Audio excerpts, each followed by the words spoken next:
Blind date disaster. The poor mechanic walked in. The paralyzed female CEO never expected to smile again. Wait, you're in a wheelchair. This is a joke, right? The man's voice cut across the restaurant, loud and sharp. Forks paused. Conversations halted. Heads turned toward the corner booth, where a woman with long golden hair sat in a sleek custom wheelchair. Isabel hardly didn't flinch, but her hand tightened around the table's edge. Her face stayed composed, but inside something twisted. She had known this was a risk. Still, it stung. I mean, come on, the man said, standing now. You're the girl from the app. You didn't say you were. He motioned to the chair. Broken. Gasps rippled. A waiter nearby froze. A couple whispered behind their menus. Isabel straightened her back. Her voice was low, calm. I didn't think I had to explain that. I'm here for a conversation. If you came for a fantasy, I'm not it. He let out a cruel laugh. You're right, you're not. Then, louder for the whole room. I thought I matched with Isabel Hartley, the CEO, the billionaire biotech genius, not some sympathy case. There it was. He knew who she was. And now so did everyone else. Whispers followed. A phone camera lifted. Someone mouthed, "Is that really her?" Isabel sat motionless. Her blazer was tailored, her hair perfectly pinned. She looked every bit the powerful executive. Except now she felt like a girl again, wounded on display. Blind date disaster, someone muttered nearby. Her fingers gripped the armrest. She reached for her bag. She would leave alone. Then a voice cut in calm, steady. I think that's enough. Every head turned. A man stood at the door, tall, broad, in a worn denim jacket and dusty work boots. He walked with quiet purpose, eyes locked not on the heckler, but on her. He passed the stunned host and came to her side. His hand rested gently on the back of her chair. Are you ready to go? He asked softly. Isabel blinked. Was this another cruel joke? But his gaze was steady, kind, not pitying, just present. She gave a small nod. The man turned to the one who'd insulted her. She deserves better. And with that, he slowly turned the chair, guiding her toward the door. No one stopped them. No one dared. They left behind a stunned silence in the image of a man who didn't raise his voice, only his presence. Outside, the air was cool and smelled faintly of rain. Isabel felt the tension in her shoulders begin to ease. He let go of the chair once they reached the sidewalk. I'm sorry, he said. I didn't mean to interrupt. I just couldn't watch that happen. She looked up at him, his stubbled jaw, grease-stained collar, tired eyes. You don't even know me, she said quietly. He shrugged. Didn't need to. Isabel exhaled slowly. Thank you, he smiled. Liam, Isabel, nice to meet you, Isabel. Despite everything, a soft, surprised laugh escaped her. Likewise. They stood in silence for a moment. Just city sounds and her heartbeat slowing back to normal. I didn't get to eat, she admitted. Skipped lunch for well that. Liam glanced back at the restaurant. Doesn't look like you missed much. Then after a beat, there's a food truck nearby. Nothing fancy, but the grilled cheese. Legendary. She hesitated. Ben nodded. He grinned. Let's go. And for the first time in a long while, Isabel hardly followed someone, not out of fear or obligation, but choice. Because sometimes healing begins with a disaster. And sometimes the right person walks in just when the world walks out. If this moment stirred something inside you, if you've ever felt unseen, unwanted, or underestimated, hit that hype button to let others know they're not alone. This story is just getting started. The evening breeze carried the faint scent of rain-soaked asphalt as Isabel wheeled slowly down the quiet street. Liam walked beside her, hands tucked into the pockets of his jacket. He didn't hover. He didn't push unless she asked. He just walked steady and unhurried, matching her pace without effort. Did you eat anything in there before? He trailed off, his voice careful. She shook her head, a small smile tugging at her lips. I didn't exactly have the chance. He chuckled softly. I didn't think so. There's a street vendor a couple of blocks away. Nothing fancy, plastic chairs, paper plates, but their grilled skewers are worth it. Want to give it a try? Her instinct was to refuse. She was used to private dining rooms, curated menus, the weight of expectation. Street food was something she hadn't touched in years. But the warmth in his tone, casual and without pressure, made her pause. Why not? She said. Good, he replied, a smile breaking across his face. Because I was already heading there. They turned the corner and found a modest food stall lit by strings of yellow bulbs. The scent of garlic, soy, and roasted meat filled the air. Families sat on mismatched stools, laughter and clinking bottles weaving through the night. Isabel felt strangely out of place and yet oddly at ease. Liam ordered for them both 2 skewers, fried dumplings, and a bottle of sparkling water. When the plates arrived, the server leaned clumsily, and a streak of thick sauce slipped from the skewer, splattering across Isabel's shoe and ankle. She froze. Heat flushed her face. This was the kind of accident she dreaded, moments that magnified her chair, her difference, her inability to maneuver quickly. She braced for awkward apologies, for the server's flustered pity, for Liam's uncomfortable silence. Instead, Liam calmly reached into his jacket pocket and pulled out a folded cloth rag, the kind a mechanic might always carry. "Hold on," he murmured. Before she could protest, he crouched beside her. With easy, unhurried movements, he dabbed the sauce from the leather of her shoe. Then, as if it were the most natural thing in the world, he lifted her foot gently, supporting it with both hands, and placed it back onto the footrest of her chair. Not a hint of hesitation, not a flicker of pity, just care, respect. Isabel's breath caught. No one touched her like that, not since before the accident. Every gesture from others had been heavy with awkwardness or dripping with condescension. But Liam's touch was different. Steady, practical, kind. Her eyes stung unexpectedly. She blinked fast, willing the tears away. "There," he said simply, straightening. "Good as new." She opened her mouth, then closed it, unsure what words could carry the weight of her gratitude. "Thank you," she whispered finally. He shrugged lightly. "It's just sauce." "No," she said, her voice firmer this time. "It isn't." Their eyes met across the small table. For a moment, the chatter of the crowd, the hiss of the grill, the clatter of chopsticks, all of it faded. Isabel saw in him something she hadn't expected. A man who looked at her without agenda, without judgment. She realized with a sharp ache in her chest that this was the first time in years someone had treated her as whole. Not defined by what she had lost, but seen for who she was. Liam broke the silence with a smile, gesturing to the skewers. "Eat before it gets cold. Trust me, food like this doesn't wait." She laughed softly, a sound she hardly recognized as her own. She took a bite, and for the first time that night, the taste of something simple and real spread through her. Garlic, ginger, the char of the grill.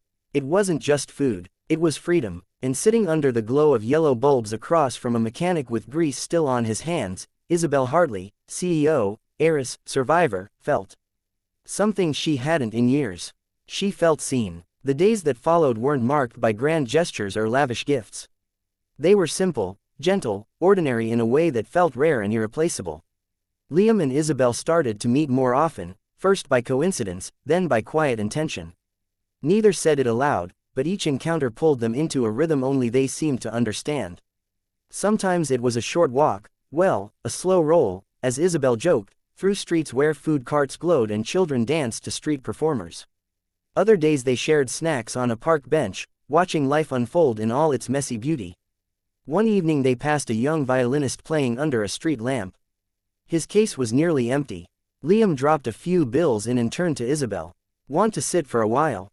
She nodded. They didn't speak much. The music filled the silence between them, and as the final note faded, Isabel noticed her hands were clasped in her lap. Not out of habit or anxiety, but because she had let her guard down. Every shared moment became a quiet thread in something delicate, slowly forming.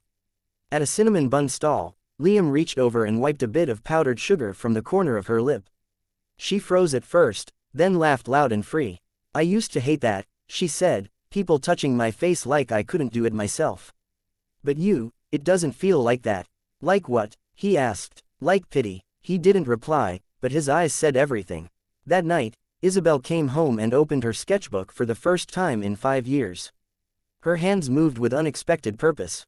She drew Liam, crouched under a street light, sleeves rolled up, tools in hand, helping a stranger with a stalled engine. She captured the quiet focus in his eyes, the strength in his posture. There was no performance in him, no ego, just care. When she showed him the drawing a few days later, he stared at it for a long time. "No one's ever drawn me before," he said, barely above a whisper. Something about his voice, genuine, disbelieving, hit her hard. She had been painted, interviewed, followed by cameras, but Liam had lived in the corners unseen. "Then I'm glad I was the first," she said. He smiled, small, shy, and handed the drawing back like it was something fragile. They spent an afternoon at a neighborhood festival, watching kids run with balloon animals and old couples sway to a jazz band. On the way back to her place, Liam hesitated, then pulled something from his jacket pocket. "I got you something," he said. She tilted her head. "Another cinnamon bun," he laughed. "Not this time." He held out a small hand-tied bouquet of wild daisies. A little uneven, a little sun-wilted, real. Tucked between the stems was a folded piece of notebook paper. Isabel unfolded it, her hands trembling. In his rough handwriting were the words, "You deserve to be seen as you, not as a chair."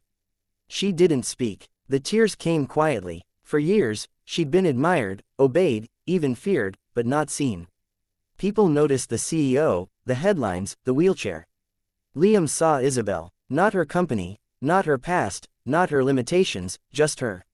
When she looked up, Liam's face was unreadable, unsure if he'd said too much. But she didn't let him wonder for long. "That's the most beautiful thing anyone's ever said to me," she whispered. He nodded, voice soft.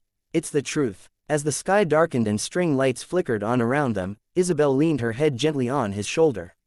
She didn't know where this was going. She didn't know how long it would last.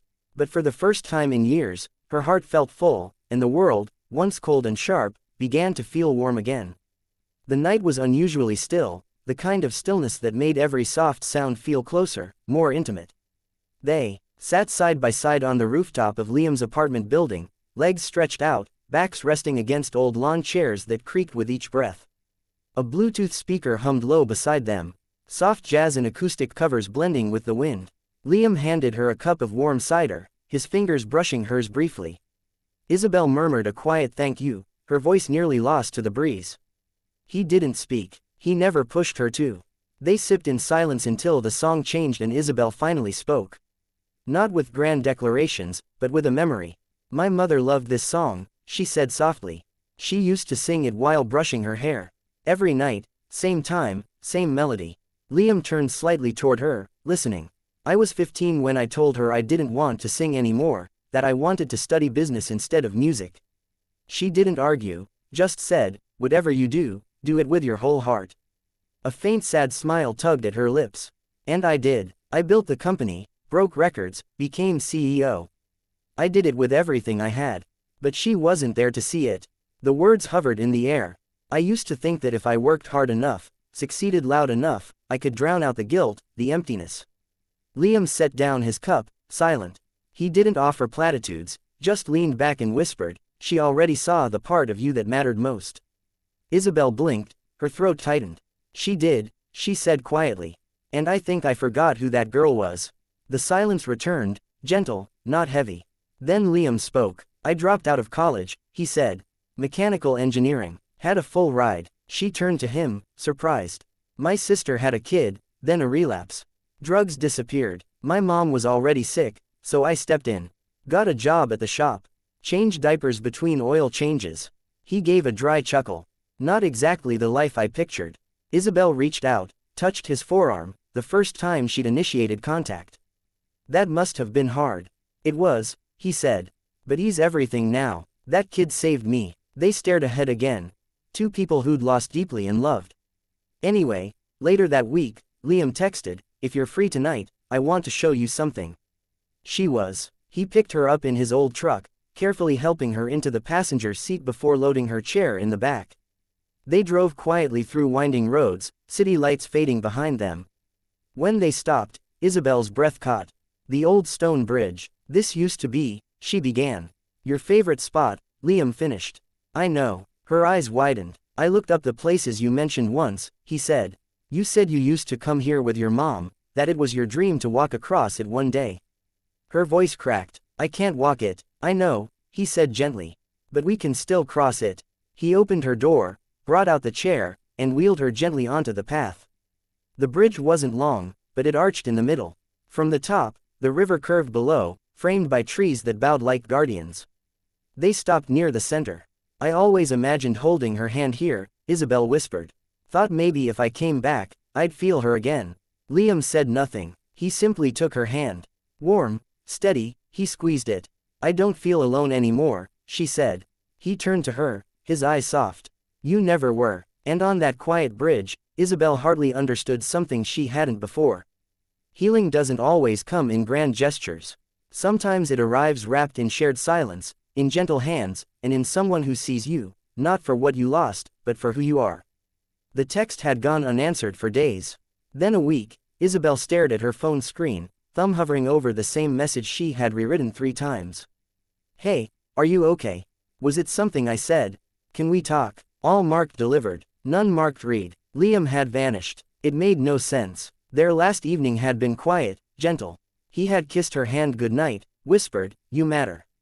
But now, nothing. She scrolled up the thread, reading old messages, like a woman trying to remember how happiness had once sounded. And then, suddenly, a new message appeared. "I met someone else. You deserve better." 8 words, no punctuation, no warmth, no explanation. The breath left her body. Her hands trembled as she lowered the phone to her lap. Outside her apartment window, the world continued as usual. Cars passed. Someone laughed down the street. A dog barked. But inside, she was still broken. Again, the memory of her mother's funeral blurred with the moment her father said she'd never find someone willing to carry her dead weight. And now, even Liam, gentle, warm, honest Liam, had proven him right. She didn't cry right away. Instead, she went numb, rolled her wheelchair to the living room, turned off the lights, sat in the dark. Meanwhile, across town, Liam wiped blood from his split lip and pressed an ice pack to his jaw. His shop was quiet now. The others had gone home. The fluorescent light flickered above him as he slumped against the metal drawers. His shoulder throbbed from where the man had punched him twice. He didn't even see them coming. Just 2 suits waiting in the alley after his late shift. No conversation, just fists and a warning. "You don't belong in her world. Walk away, mechanic." One of them had said her name. That was the part that made his stomach twist. They weren't random thugs. They were sent from her father.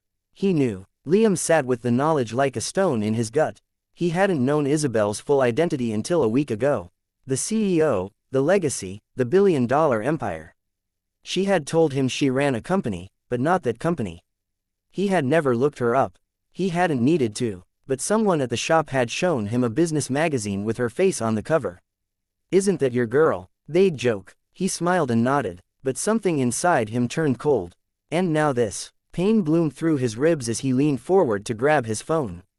He opened her messages, read everyone. His fingers hovered above the screen. He wanted to reply, to explain, to tell her that none of this was her fault.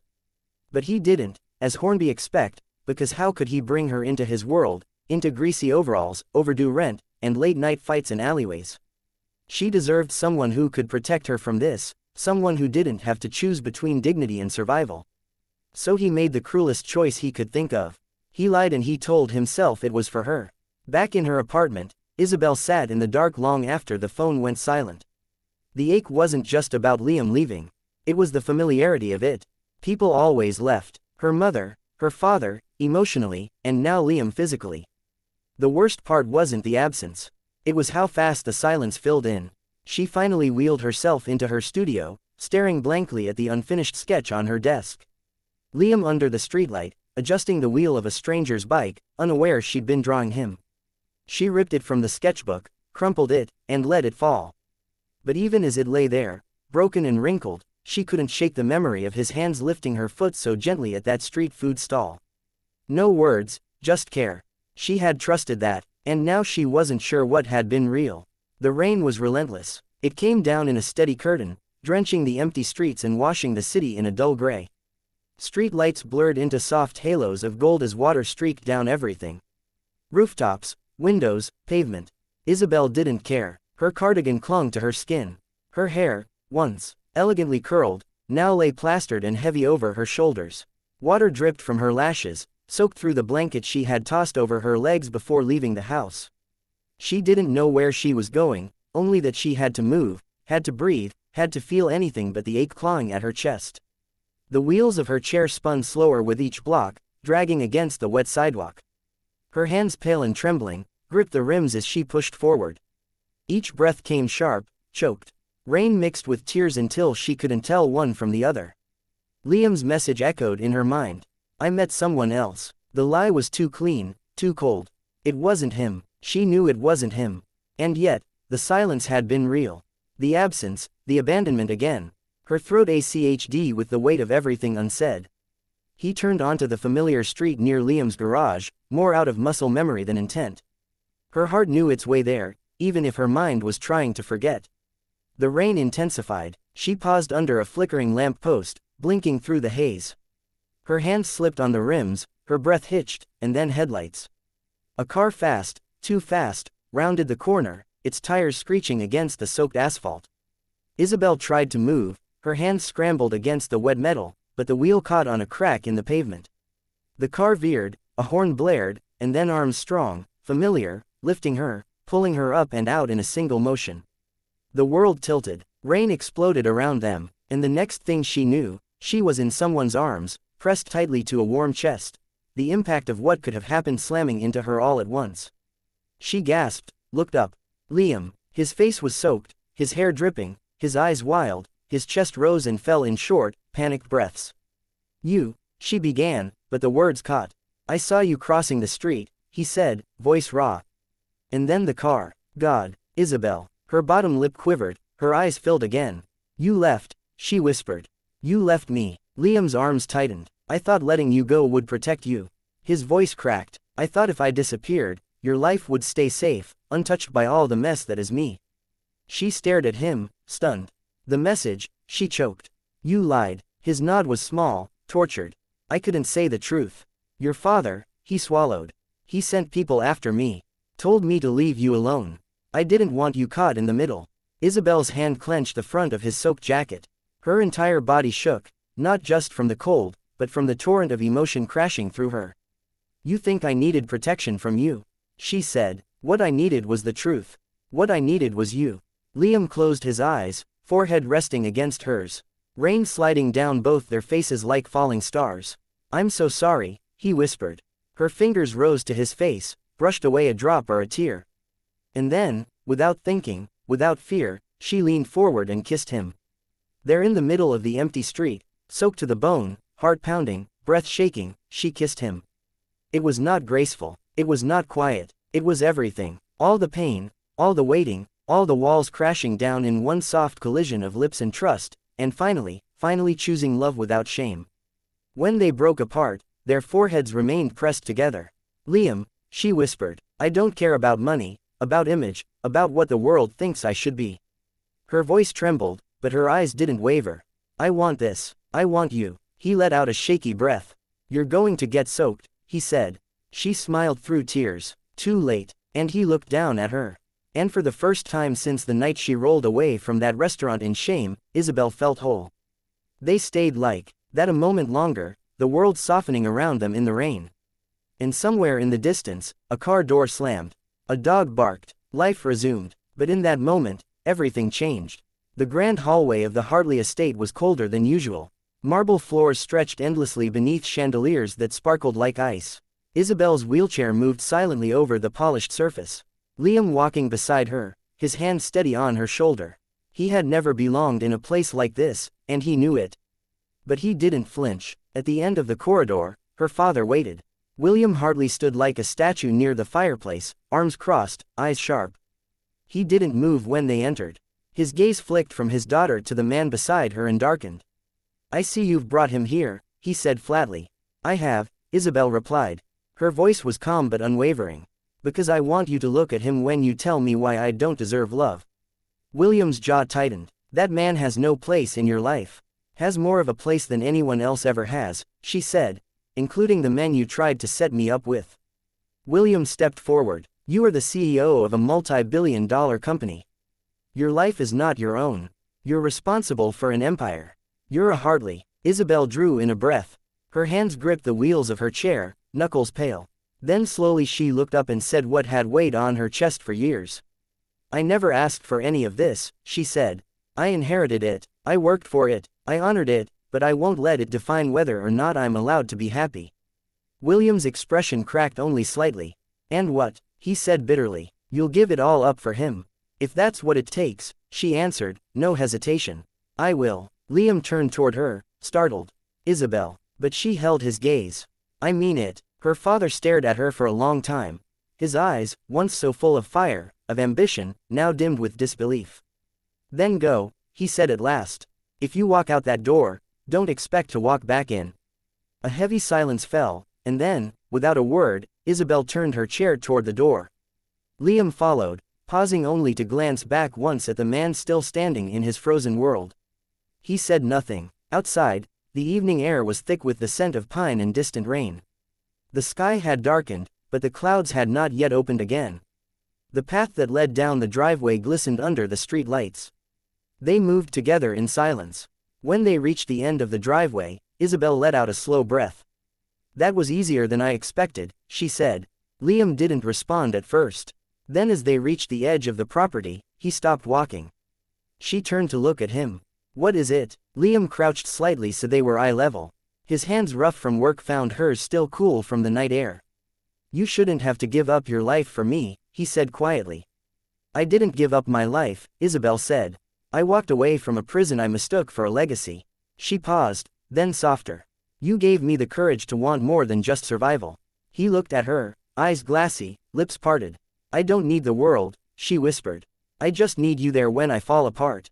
Liam swallowed hard, and instead of answering, he simply took her hand and held it tight. He didn't need to speak. His eyes said everything. I'm not going anywhere. The sun cast a warm glow over the garden behind the old auto garage. Ivy climbed the brick walls and wild flowers lined the wooden archway decorated with hand-tied ribbons and fresh daisies. A few string lights flickered above, swaying gently in the breeze. It was not grand or luxurious, but it felt real. 3 months had passed since Isabel hardly walked away from her father's estate. Today, surrounded by potted plants, borrowed chairs, and soft jazz playing from a speaker on the garage steps, she sat in her wheelchair, smiling. Liam stood nearby, adjusting the collar of his white shirt. It was wrinkled despite his best effort, but she thought he looked more handsome than any man she had ever seen in a suit. Their small engagement ceremony had drawn just a handful of friends, neighbors, and co-workers from the garage, but the space felt full of warmth, laughter, and people who came not from duty, but love. Luna, Liam's niece, stood proud as the flower girl, wearing a daisy crown and carrying a basket that once held car parts. Isabel glanced at the little card table holding a simple white cake, 2 champagne glasses, and the bouquet Liam had picked himself from a corner florist. She hadn't cried all morning until she saw him. William Hartley, her father. He stood at the edge of the garden, not in a suit, but in a plain gray sweater and slacks. His hair was grayer, his stance uncertain, out of place. The music softened. Conversations hushed. Liam straightened. Isabel's breath caught. William stepped forward slowly, stopping in front of Liam. The silence was tight. Then he extended his hand. Lover. That's all I ask. Liam stared, stunned, then shook his hand firmly. A wave of applause rose around them. Gentle, genuine. William didn't smile, but his eyes flicked toward Isabel, glassy and searching. It was enough. She looked away, blinking hard. Later, after the cake was cut and the guests wandered off to the benches in the backyard, Liam approached with a quiet grin and held out his hand. Come with me, he said. She tilted her head. Where? He only smiled and guided her wheelchair down a narrow path behind the garden leading toward the beach beyond the property. It wasn't famous, just a quiet stretch of sand where the water kissed the shore in slow rhythmic waves. At the edge, he stopped. Are you sure? She asked. He nodded, then knelt in front of her. With gentle strength, he helped her stand. Her legs trembled, but his arms held steady. She leaned into him, fingers gripping his shoulders, his hand firm at her waist. The sand was soft beneath her bare feet, cool and grainy. It clung to her skin like memory. Isabel gasped. Tears blurred her vision. I haven't felt this since. You don't have to say it, he said. They stood like that for a long while. Her first steps on sand in over 5 years, each one small, but hers. She looked up, cheeks wet with quiet tears. You caught me when I was falling, she whispered in every way. He brushed her hair from her face. And I'll be here every step after. She pressed her forehead to his. I love you more. The breeze rolled in, salt and softness in the air. The waves whispered. Together they took another step. No audience, no spotlight, just the beach, the breeze, and the beginning of something new. And in that moment, under the wide open sky, Isabel Hartley finally felt what she had been chasing for years. Peace, and the courage to believe this wasn't an ending. It was a beginning. Thank you for being here with Isabel and Liam. A story of healing, love, and second chances. If it touched your heart, tap the H button to support more stories that matter. Don't forget to subscribe to Soul-Stirring Stories for more heartfelt journeys that remind us even in our most broken moments, love can find a way. Until next time, stay soft, stay brave, and never stop believing in the quiet power of love. Music.